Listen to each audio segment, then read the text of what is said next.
Hi guys, and welcome back to my YouTube channel. If you don't know me, my name is Rose Wrights. I do make episode tutorials.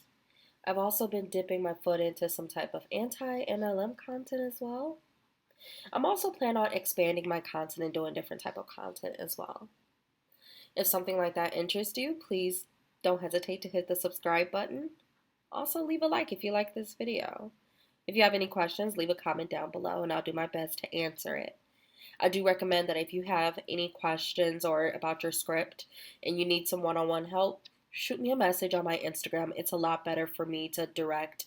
It's a lot easier for me to help you on my Instagram than it is to try to talk to you in my comment section because I can't see your script. So that's just a little recommendation for me. So in this video, I will be showing you guys how to do a text format, like a phone text format. And what I mean by this is when you have characters exchanging things via message, text message, you want your readers to be able to get the feel that they're actually texting and maybe even see the text messages as well. Before I seen people do it where they have like a phone overlay, then you have to mess around with speech bubbles.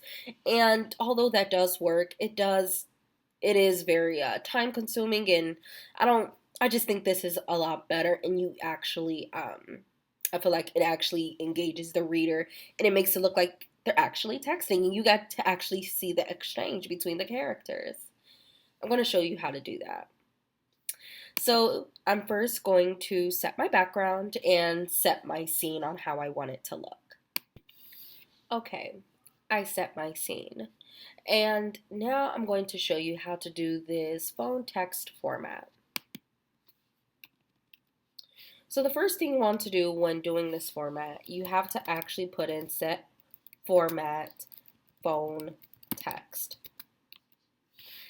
This lets episode know what format you want to switch to because you're not just doing regular dialogue, you're doing dialogue via text. So the next thing you want to do is divide your characters. Who do you want to be on the left and who you want to be on the right? Now, obviously, if you want this to be as realistic as possible, usually when someone is texting you, their text messages will be on the left. And if you're the one replying, your text messages is going to be on the right. If you're going from the point of view of that character, if that makes sense. If you're doing a group text message, it doesn't really matter. But I'm just saying if you want it to be as realistic as possible, usually incoming text messages are on the left, your replies are usually on the right. That's just a rule of thumb if you didn't know. Like I said, do what you want. Not going to judge you here. So I'm going to put at, let's do Jerome. I'm going to put him on the left since she is receiving a text message from Jerome. Jerome left. And then I'll put at Rose. And I'm going to put her on the right. This lets episode know where you want the text bubbles to be, right? So you can see that exchange. Now, if you're doing a group message, then obviously you can put some people on the left, some people on the right. It really doesn't matter at that point. But since it's just two people having an exchange, I want to make sure look as realistic as possible. So now that we did that, now we have to set our dialogue, right? What do we want our dialogue to be? So this is kind of the same as having regular dialogue at this point. So I'm going to put Jerome. So yeah, like I said, they're just having a regular dialogue. So I'm going to put Jerome, and let's say he's saying, I'm sorry, can't, like, I'm working late. Okay, something like that, right? Rose, let's do, you had to work late yesterday.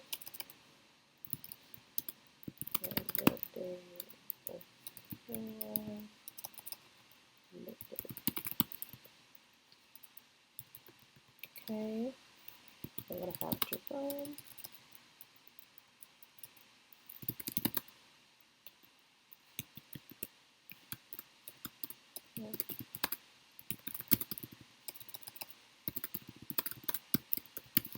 Okay, I'm going to finish this texting scene. That way you guys don't have to sit and watch me type, and I'm going to be back in a second. Okay, so now that I finished the exchange between Jerome and Rose, I'm going to show you what that looked like. So this, I'm doing the most basic directing. I'm not doing anything really complex here. So most basic directing, nothing too exciting going on here. So this is how I set it up. Like I said, basic directing. Um, and so like this shows basically the exchange between her and Jerome via text. I didn't add any music or anything.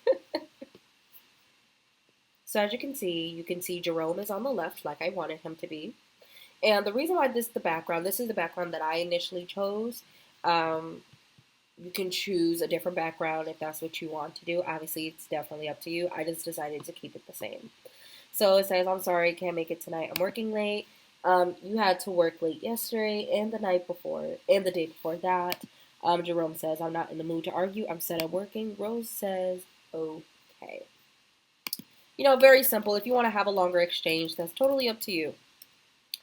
Now, the most important thing after you get done having this exchange, you need to set it back to cinematic. Otherwise, it's going to pretty much stay like this.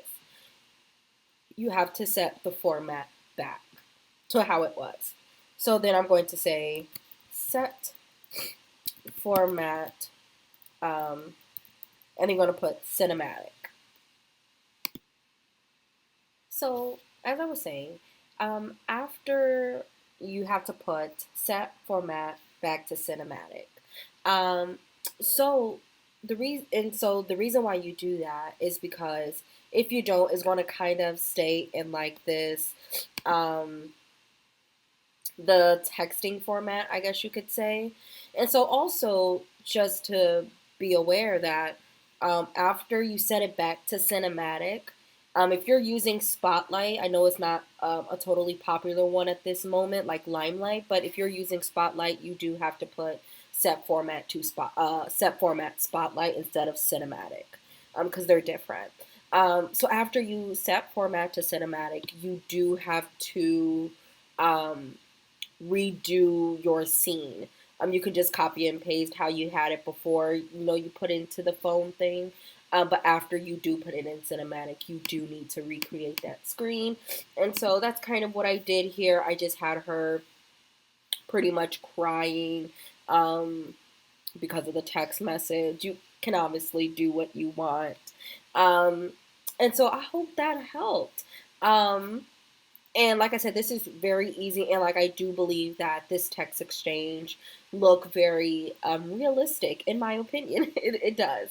I like this better than the speech bubble overlay type of thing. But if that's what you like to do and that's what makes you feel comfortable, for sure do that. And I can also do a tutorial on that if you just want to see two options. If you guys are interested in that, I could definitely do that if you guys are interested.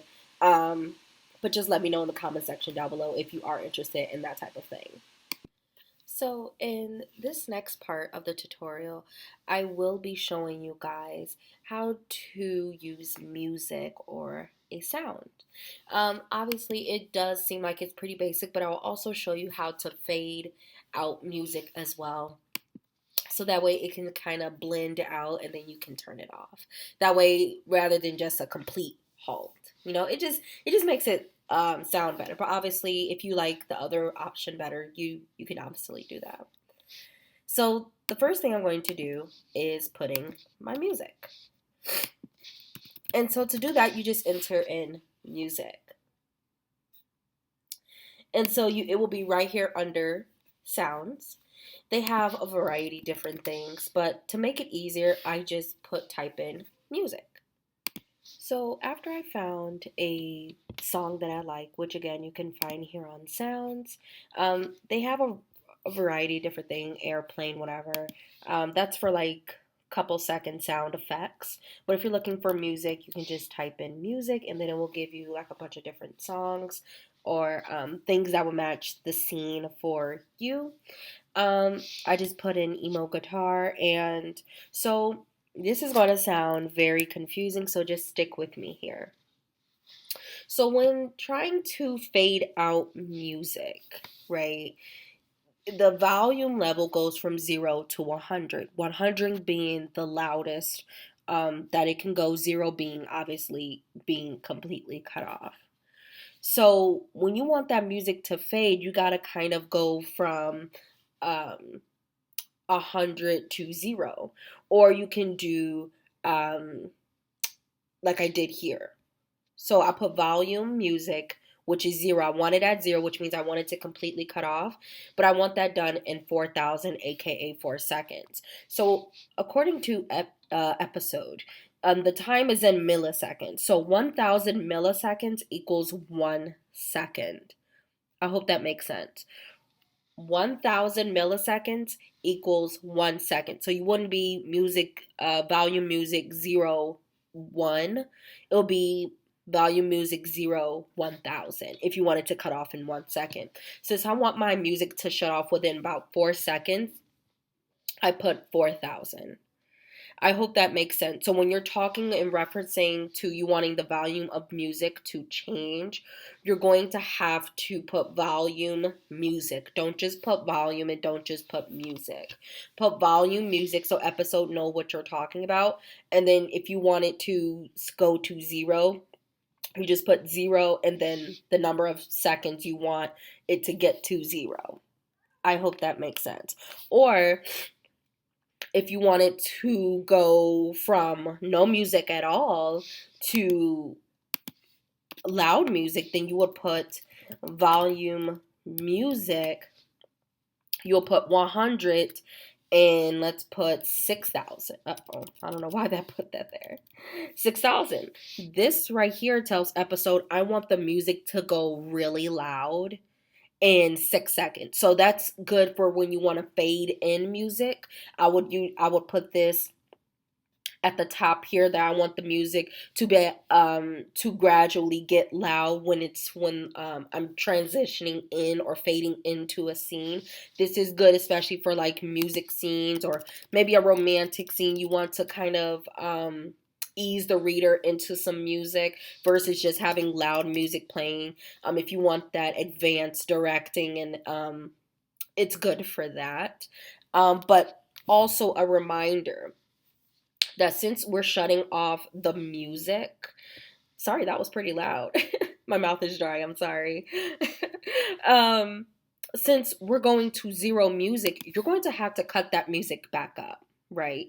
Even though you would assume that because we're starting a new scene, maybe a new chapter, whatever the case may be, episode is still going to put the music at 0 because that's what we did. So you're going to have to turn that music back up when you change scenes. So if I put in a new background and I'm trying to do a new scene and you're wondering why your music isn't cutting on, why you can't hear your music, you need to turn your music back up. Rather you put volume music 100, volume music at 100 and 0 or whatever the case may be, or not 0, I'm sorry, you put volume music 100 and then you put 1,000 so you can get right up there, or you can just put like the music, regardless of the fact you need to put the music up because episode is going to pretty much shut it off once you shut it off.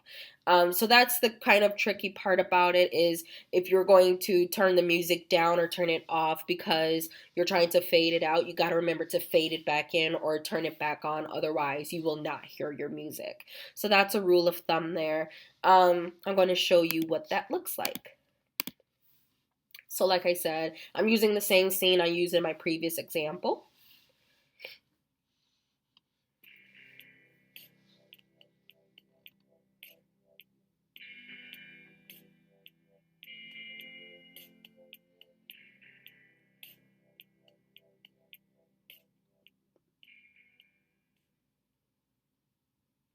You see how that did that?